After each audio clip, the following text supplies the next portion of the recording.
not going to sugarcoat it. It's been a tough week for America.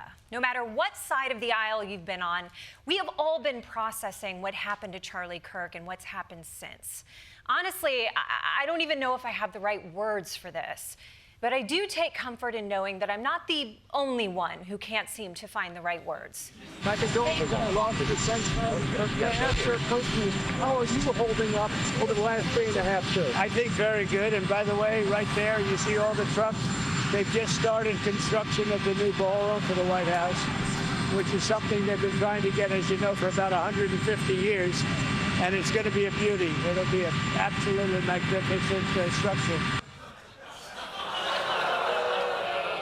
Well, we all grieve in our own way.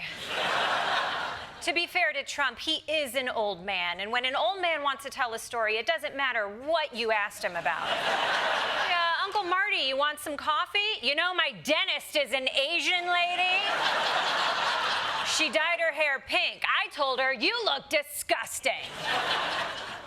But while the president is retreating into home renovations, the internet has been processing Kirk's death in a different way. If you've been on social media over the past week, you've probably seen some pretty shocking reactions to a public figure getting assassinated.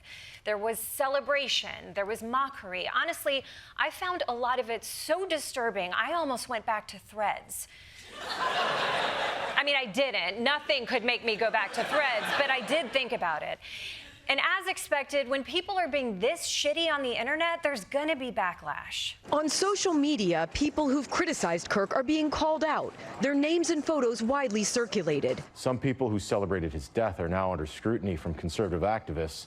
Those activists have created online websites to hold accountable those behind the messages. The website claims it's received more than 63,000 submissions so far. Some employers already firing or suspending people for their posts about Kirk, impacting teachers, commercial pilots, doctors, and even NFL staff. Even the NFL staff are getting fired? Oh, that's why the Giants suck. Unfortunately, this is a pattern we've gotten used to because we live in an internet landscape that is so toxic, even RFK wouldn't swim in it. So every horrible event tends to have the same cycle. One side starts posting their hot takes for clicks, and the other side tries to cancel them for it. But one thing is different this time. This time, the government's getting involved. Employers, you have an obligation to get rid of people. People say, oh, people have a right to say things. Well, actually, they don't necessarily have a right to say things. I think it is time for this to be a crackdown on people. So when you see someone celebrating Charlie's murder, call them out. And hell, call their employer. Hold on. The vice president wants me to try to get people fired from their jobs? First off, as a white woman, we've been doing that for years, okay? Stop appropriating our culture. But secondly, is this what we want? The vice president's job isn't to lead an online mob. The vice president's job is to, okay, he doesn't really have a job, but you get my point. You get it. And look, a lot of people are saying that this is a left versus right thing, but truly, I think this problem goes so much deeper.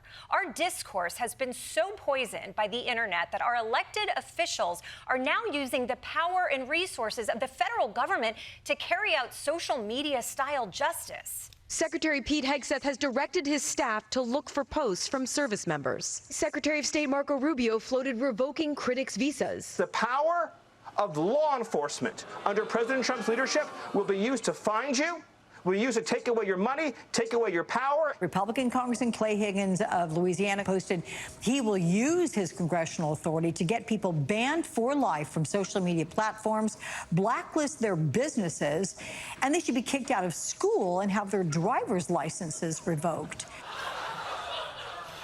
All right, first of all, revoking someone's driver's license is not a punishment for them. It's a punishment for their friends, okay? I'm not driving Amy to the airport because you got mad at her tweets, Clay Higgins. You drive Amy to the airport.